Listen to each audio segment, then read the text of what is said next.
Indian TV news, देश का तेजी से बढ़ता न्यूज नेटवर्क। प्रत्याशी हर पार्टी के प्रत्याशी चुनाव के लिए अपनी हुंकार भर रहे हैं। स्थिति यह होती जा रही है कि आने वाला कल कभी भी निर्वाचन आयोग घोषणा कर सकता है, चुनाव की तारीखें आ सकती हैं और प्रत्याशी मैदान में आएंगे। इसके साथ ही आज हम इस बात की डिबेट करने जा रहे हैं कि हमारे जो वर्तमान में जो नगर पालिका के अध्यक्ष और पार्षद हैं, इन्होंने अपने 5 साल के कार्यकाल में जनता के प्रति कितना विश्वास जीता है, जनता के बीच ये कितने खड़े हुए और इन्होंने जो 5 साल पहले जो वादे जनता से किए थे, उन वादों में ये कितने खड़े उतर रहे हैं, इसको लेकर आज हम एक डिबेट कर रहे हैं। साथ ही साथ इसमें एक और सबसे बड़ा जो प्रश्न है कि हर प्रत्याशी भारी खर्च करके राजनीति में उतरता है। चुनाव के दौरान निर्वाचन आयोग की सीमाएं हैं, गाइडलाइन है कि इससे ज़्यादा आपको पैसा खर्च नहीं करेंगे, लेकिन उसके बावजूद भी जितनी घोषणा होती है उससे कई 100 गुना पैसा नगर पालिका के और स्थानीय निकाय के या त्रिस्तरीय चुनाव में ऐसा खर्च होता है। तो 2.5 मिनट बाद कि आम आदमी, आज की स्थिति यह है कि आम छोटा आदमी तो जो ईमानदार है, वास्तविक राजनीति कर रहा है, लेकिन वो अब चुनाव लड़ने की स्थिति में नहीं रहता, क्योंकि पैसा चुनाव में एक बहुत बड़ी भूमिका अदा करता है। साथ ही साथ एक प्रश्न और बना है कि क्या जनता अच्छे प्रत्याशी को चुनती है, क्योंकि अक्सर ये बात आती है कि चुनाव के दौरान सीमा के आखिरी में बसे हुए जो छोटे तबके के लोग हैं, जिनका वोट अमूमन 35 से 40% मतदाता होता है, वो मतदाता अपना खर्चा लेकर कभी मंदिर के नाम पर, कभी मंदिर गुरुद्वारे के नाम पे, कभी खुद के खर्चे के लिए अन्य तरह से कई प्रलोभन में आकर वो मतदान करता है। इन परिस्थितियों में जनता क्या सही प्रत्याशी को चुन पाती है? नहीं चुन पाती। इन्हीं प्रश्नों के साथ हम आ रहे हैं गिरजा शंकर जयप्रकाश जी दुबे, जयशंकर प्रसाद जी के पास, जो रिटायर्ड सीनियर सिटीजन के महामंत्री हैं। दुबे जी, आप बताएं कि वर्तमान में परिस्थितियां जो है वो स्थानीय निकाय के 5 वर्ष में आपने क्या महसूस किया अपने प्रत्याशी को चेयरमैन से और पार्षद से? जनमानस के हृदय की बात तो ये है कि जनता ठगी गई। जी, बहुत अच्छा प्रत्याशी बीजेपी ने दिया, ये सोच के हम लोग वोट दिए और वोट देने के बाद आज प्रशासन, मैं कह रहा मुख्यमंत्री जी आए तो प्रशासन जो उन्हें रास्ता बताए उस रास्ते को छोड़ के वो 1 किलोमीटर अपनी गाड़ी ले जाए, तो कोई व्यक्ति पदाधिकारी ऐसा नहीं बचेगा जिसे वो हटा नहीं देंगे। और जो 1 अरब रुपए देते हैं वो 5 साल में, उसका एक एक पैसे का हिसाब लेने लगेंगे। रास्ताएं इतनी खराब हैं, गंदगी ऐसे वातावरण को प्रदूषित कर रही है कि लोगों का जीना दुर्लभ होता जा रहा है। हम लोग तो एक ही शब्द में कहें कि बड़े शिष्टाचार के साथ व्यक्ति मतदान के लिए मत मांगने आता है और फिर जितना वो भ्रष्ट और भ्रष्टाचार को पनपा पाता है उतना 5 साल करता रहता है, उसके बाद भी उसका पेट नहीं भरता।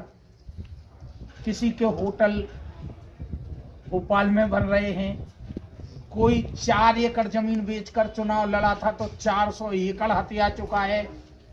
ये है नगर पालिका। ईश्वर ऐसा करे कि नगर पालिका बन जाए। आज तो नरक पालिका बनी हुई है और नरक पालिका से कोई ऐसा व्यक्ति आ जाए जो शादीलाल जी का इतिहास दोहरा दे, ललितपुर के बारे में सोचने लगे। आज तक जितने प्रत्याशी चुनाव जीत कर आए, किसी ने ललितपुर के बारे में नहीं सोचा, केवल अपने बारे में सोचा है और अपने बंधु बांधवों के बारे में सोचा है। ललितपुर का सोच बने और नेक नियति के साथ कोई नेक व्यक्तित्व हमारे सामने है। आपने एक बहुत बढ़िया बात की कि पहले होता ये था कि एक वार्ड मेंबर चुनाव जीत के आता था और चुनाव जीतने के बाद वो वार्ड में रहे या ना रहे, लेकिन वो वार्ड मेंबर 20 साल रहा है। ऐसे ललितपुर में कई वार्ड चुनाव के लिए एक तो उसका सार्वजनिक व्यक्तित्व होना चाहिए। ये नहीं कि किसी ने पार्टी में पैसा दे के चुनाव का टिकट ले लिया, या उन्होंने कहा हमारी जात के या ज्यादा वोटर है जीत जाएंगे तो वोट ले लिया। फिर भी उन्हें हम जाति बल पे भी जीते हैं तो भी जाति और समाज का ध्यान रखना चाहिए। मोहल्लों में कभी जाते नहीं है। नगर पालिका में प्रशासन पर उनका कोई अधिकार नहीं होता, क्योंकि वे स्वयं भ्रष्टाचार में लिप्त होते हैं, और जो उन्हें खिलाते हैं उन पर उनका कोई रोब ही नहीं चलता है, क्योंकि खाने वाला तो कुत्ता होता है, वो तो मिलाएगा। जो भ्रष्ट अधिकारी उनको खिलाते हैं तो अध्यक्ष उनके ऊपर कुत्ते की तरह पूंछ चलाते हैं।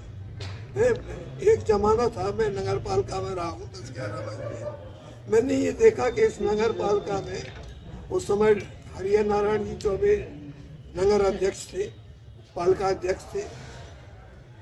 वो किसी अपने जमाने में, एक तो उनका पुराने लैंडलॉर्ड थे, उनका अपना व्यक्तित्व था, उनके सामने कोई भी बदमाश आने की हिम्मत ही नहीं कर पाता था जब तक उनका संरक्षण प्राप्त ना हो।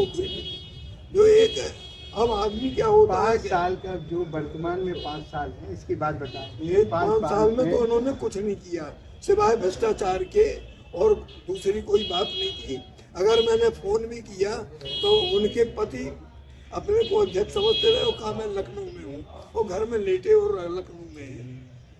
एक ही जवाब होता था। इसलिए ऐसे भ्रष्ट आदमी को तो कभी टिकट देना नहीं चाहिए। नायक जी, आप बताएं, आप एक जागरूक पत्रकार है, समाज के बीच में रहते हैं और जनता के बीच में आपका संवाद निरंतर होता रहता है। इस संवाद में नगरपालिका की जो वर्तमान परिस्थिति, जैसा कि हमारे और डिबेट में शामिल हमारे अतिथियों ने बताया कि वर्तमान में जो नगरपालिका अध्यक्ष और पार्षद हैं, उनका भ्रष्टाचार और विवाद से बड़ा नजदीक का रिश्ता रहा है। साथ ही साथ इनके खिलाफ संविदा कर्मचारियों ने, सफाई कर्मचारियों ने भी लंबी 2-3 बार हड़ताल की थी, घंटा घर पर बैठ के उन्होंने कई आंदोलन किए। इन सब के बावजूद भी भारतीय जनता पार्टी अगर किसी ऐसे व्यक्ति को फिर रिपीट करती है तो क्या राठौर जी थे, कंचेदी राठौर, क्या बात है, उनको लोग आज भी याद करते। इस्माइल चच्चा थे, मतलब पुराने लोग हैं, रामनारायण शर्मा थे। तो लोग, जिन लोगों को जो वार्ड मेंबर होने के बावजूद भी इन्होंने अपने आप को स्टैंड किया, खड़ा किया। लेकिन आज का पार्षद तो ठीक है, चेयरमैन भी 5 साल बाद जब वो चुनाव से बाहर हो जाता है तो जनता उसको भी भूल जाती है कि हमने इसके पहले कौन चेयरमैन था, उसके पहले कौन चेयरमैन था। अब मैं संज्ञा जी से बात करता हूँ। संज्ञा जी, आप बताएं जी कि वर्तमान में जी आपने 5 साल में जो चेयरमैन आपके रहे, पार्षद रहे, उससे आपने क्या अनुभव पाया? उससे भी आपके पैमाने पर वो कितना खरे उतरे? बिल्कुल खड़े नहीं उतरे। जब से वो चेयरमैन रही हैं, उनके पति का यहाँ के ललितपुर जनपद के जितने पार्षद थे नगर के, सभी से उनके आए दिन विवाद होता रहा। तो कई हमारे जनपद के समाचार पत्रों की सुर्खियों में रहा है, और विवाद, विकास तो नहीं हुआ लेकिन विवाद हरदम होता रहा।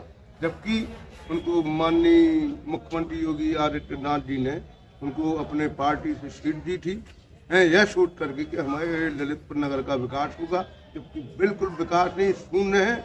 और उन्होंने और जितनी बदनामी की है नगर पालिका की, उससे ज़्यादा हमें दिखता है कि कोई चेयरमैन नहीं कर सकता। एक और है, 5 वर्षों में नगर पालिका द्वारा 165 करोड़ रुपया 5 वर्ष में नगर पालिका ललितपुर में है। इस पे 165 करोड़ रुपया का इस विकास के नाम पे ललितपुर में कितना विकास हुआ है आप सबके संज्ञान में है। क्योंकि आप लोग शहर में भ्रमण करते हैं, वार्ड में रहते हैं, नगर पालिका को देखते हैं, तो आपको भी एहसास होगा कि 165 करोड़ का आखिरकार हुआ क्या। मैं कौशल जी से पूछता हूँ, ये सीनियर एडवोकेट हैं कौशल जी। कौशल साहब, आप बताएं। विकास के नाम पे तो जैसा अभी हमारे पूर्ववर्ती वक्ताओं ने कहा कि विनाश हुआ है, विकास तो नहीं हुआ, कहीं कहीं विकास दिखता नहीं है। और जो हमारी नगर पालिका अध्यक्षा हैं रजनी जी, शायद उनको भ्रष्टतम महिला की अगर उपाधि से नवाजा जाएगा जनता के द्वारा तो वो अच्छी उक्ति नहीं होगी। वो उनके कर्मियों का विवाद रहा हो, चाहे मेंबरों के साथ विवाद रहा हो, तो विवाद की जड़ तो जहाँ पूर्व में चीटियाँ लगती हैं, जैसा कि आपने कहा कि 165 करोड़ रुपया, तो 165 करोड़ रुपया के लिए ही विवाद हुआ, चाहे वो मेंबरों से हुआ हो, चाहे उनसे आपके सफाई कर्मियों से, जो भी उनकी आउटसोर्सिंग कंपनियाँ थी। मतलब और विकास तो मुझे नहीं लगता आदरणीय कि कहीं पे विकास के नाम पे कुछ भी हुआ। केवल सुमेरा तालाब जो एक कामधेनु की तरह नगर पालिका अध्यक्षों के लिए रहा कि हर अध्यक्ष ने, कोई ने 95 करोड़ लाया, कोई कितने भी करोड़ लाया। सुमेरा तालाब एक बहुत अच्छी कामधेनु थी जो नगर पालिका में रही और इन्होंने भी उसका खूब दोहन किया।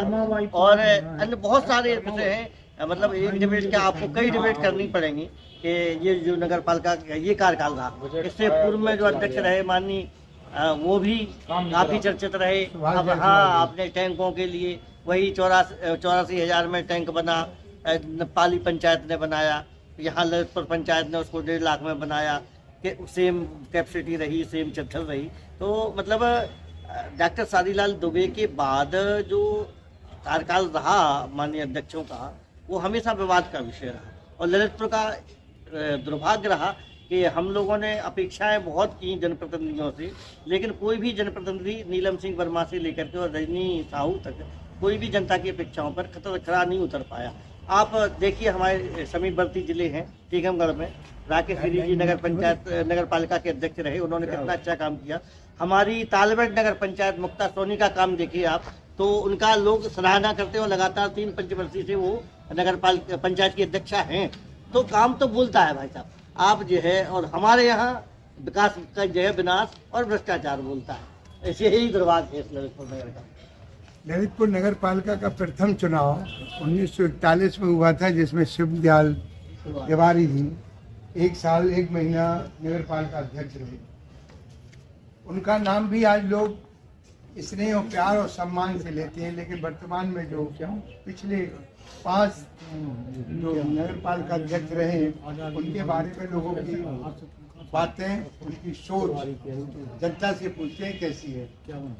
कि ललितपुर में जो वर्तमान में नगर पालिका अध्यक्ष और पार्षद रहे हैं, इनका 5 साल का कार्यकाल आपने कैसा महसूस किया? देखिए, क्या है कि सबसे बड़ी बात ये है कि चाहे विधायक का चुनाव हो, चाहे अध्यक्ष का चुनाव हो, अब ये मानने जाना लगा है कि सत्ता पार्टी जिसको टिकट दे देगी वह चुनाव जीत जाएगा। अब चुने हुए चाहे विधायक हो, चाहे हमारे चेयरमैन हो, वो जनता से ये कह के चलते हैं, भाई हम आपने हमें वोट थोड़ी दिया, आपने तो पार्टी को वोट दिया है, हम तो पार्टी से चुन के आए हैं। तो उन्हें कार्यकाल किस प्रकार का रहेगा, वो तो मनमानी का कार्यकाल रहता है हर एक का। और जहाँ तक हमारी बात है, छवि की बात है, तो छवि क्या है कि हर व्यक्ति को अगर हम देखा जाए तो ये जो स्वयंसेवी संस्थाएं हैं या स्वास्थ्य संस्थाएं हैं, इसमें सामाजिक छवि होना चाहिए आदमी की। आदमी का जो पहले का जो कल्चर है, उसका बैकबोन जो है समाज सेवा से प्रेरित होना चाहिए।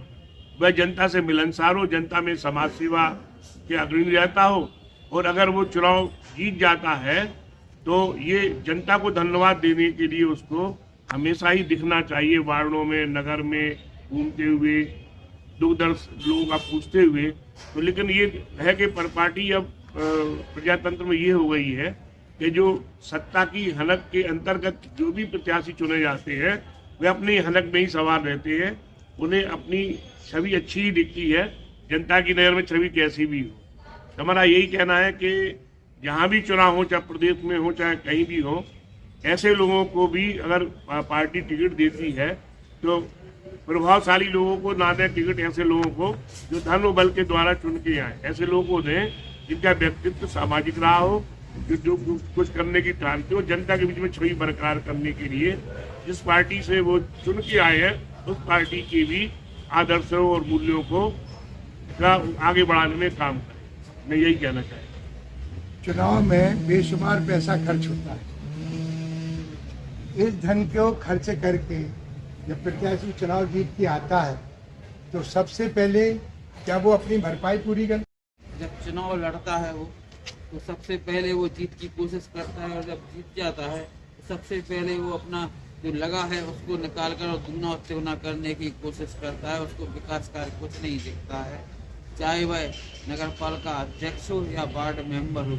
इसके लिए क्योंकि उसको काफ़ी लंबा पैसा लग जाता है, और उसको एक आम आदमी भी देखता है कि वह विकास कार्यों से कितना दूर भागकर। अलिया जी ये बताएं, निर्वाचन आयोग की गाइडलाइन होती है कि पार्षद इतने से ज़्यादा खर्च नहीं करेगा और चेयरमैन इतने से ज़्यादा, फिर पैसा ज़्यादा खर्च होता है तो वो कहाँ से आता है और किस तरह ये लोग खर्च करते हैं? ये तो प्रत्याशी ही जानेंगे वो किस प्रकार से अपना चुनाव मैनेज करके और अपना हर व्यक्ति को खुश करने की कोशिश करता है और चुनाव जीतने के लिए भरपूर कोशिश करता है।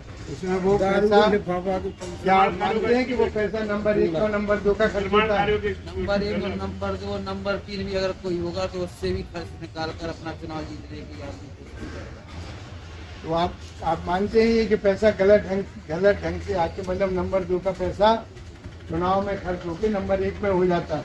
बिल्कुल सही कह रहे हैं आप। चुनाव में हर तरह के हथकंडे अपनाकर और हर प्रकार का पैसा उस चुनाव में लगाकर आदमी अपना चुनाव जीतने में कामयाबी करने की कोशिश करता है, और चुनाव जीतकर वह उस पर दुगना और तिगुना वसूलने के लिए प्रयास करता है। विकास से उसे कोई मतलब नहीं है। इसी मुद्दे को लेके मैं विनीत चतुर्वेदी जो जनप्रिय के संपादक हैं, मैं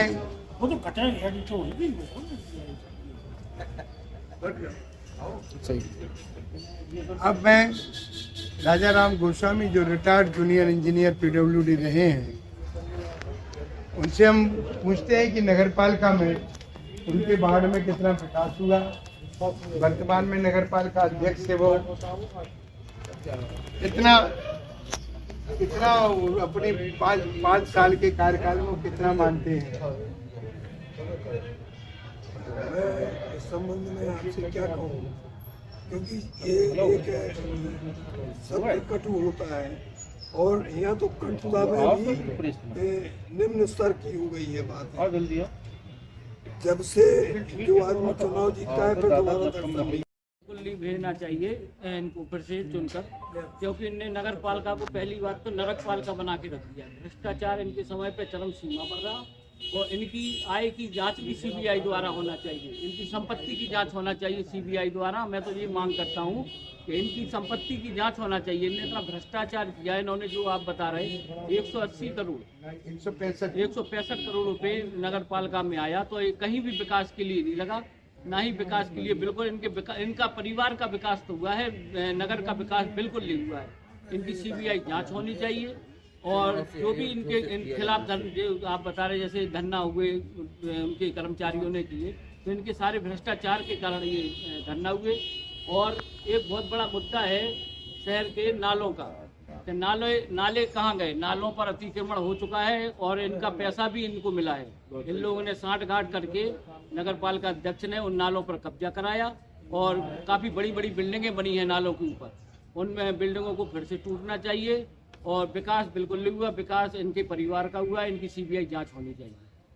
संपत्ति अब प्रश्न ये उठता है कि अगर आप भारतीय जनता पार्टी द्वारा किसी ऐसे व्यक्ति को फिर पुनः टिकट देकर प्रत्याशी बनाकर मैदान में उतारा जाएगा, तो क्या यहाँ का प्रबुद्ध नागरिक आम जन उसे स्वीकारेगा? क्या नकार देगा? बिल्कुल नकार देगा। बिल्कुल हम सब अगर रजनी साहू जैसे प्रत्याशी या इसी तरह के कोई नाकारा भ्रष्ट प्रत्याशी बीजेपी क्या कोई भी उतार दे, हम लोग योगी जी और मोदी जी के नाम पर वोट देते हैं, तो कम से कम उनके पैर की धूल वाला प्रत्याशी तो आ जाए। और उनकी सोच के अपोजिट प्रत्याशी अगर आता है तो हम पार्टी लेवल छोड़कर व्यक्ति विशेष जो कार्य क्षमता से श्रेष्ठ हो, जनमानस के हृदय में स्थान रखता हो, सामाजिक कार्य करता हो, उसे बनाएंगे। और योगी जी से प्रार्थना करेंगे कि जिस प्रकार की सुविधाएं भारतीय जनता पार्टी के प्रत्याशी को दी जाती हैं उसको दी जाए, ताकि ललितपुर का विकास, हमारा मुद्दा केवल ललितपुर बन जाए, ललित कला का केंद्र बन जाए। तो हम सब प्रबुद्ध लोगों को, प्रबुद्ध नागरिकों को, पत्रकारों को और रिटायर्ड लोगों को ये चाहिए कि हम भ्रष्ट व्यक्ति का साथ ना दें, पार्टी के स्तर पर नहीं, बल्कि हम उसके जो व्यक्तित्व है उस व्यक्ति का जो वो सदस्य के लिए या अध्यक्ष के लिए खड़ा हुआ है, उसके व्यक्तिगत व्यवहार, उसके व्यक्तित्व को ध्यान में रखते हुए ही हम उसको अपना समर्थन दें, अपना वोट दें, ये मेरी राय है। आप बताया लिया कि अगर भारतीय जनता पार्टी फिर किसी ऐसी प्रत्याशी का चयन करके प्रत्याशी बनाती है तो हमें विश्वास है कि भारतीय जनता पार्टी स्वच्छ छवि वाले ही को उतारेगी। ऐसे प्रत्याशियों को संगठन उन्हें नकार देगा और स्वच्छ छवि वाला प्रत्याशी आएगा, वही जीतेगा। आप सभी का बहुत बहुत धन्यवाद। मैं आपको बता दूं, तो ललितपुर जनपद में करीब 2.25 लाख वोट मतदाता है। ललितपुर की सीमाएं बढ़ गई हैं, मतदाता बढ़ गए हैं और आने वाला समय ये जनपद ललितपुर नगरी बनने के लिए, ललित नगरी बनने के लिए ललायत है। यहाँ पे एक अच्छे, जुझारू, जागरूक और जनता के बीच के व्यक्ति की आवश्यकता है, वरना आने वाला समय यहाँ पे सामान्य जो वोटर है लगभग 40%, वो निश्चित ही पिछड़ी सीट से आने वाले प्रत्याशी उस व्यक्ति को वोट देने का प्रयास करेगा जो स्वच्छ छवि का होगा, भले ही वो निर्दलीय प्रत्याशी क्यों ना हो। इंडियन टीवी न्यूज के साथ गोलू राजा, प्रदीप के साथ सुनील शर्मा की रिपोर्ट। इंडियन टीवी न्यूज, देश का तेजी से बढ़ता न्यूज नेटवर्क।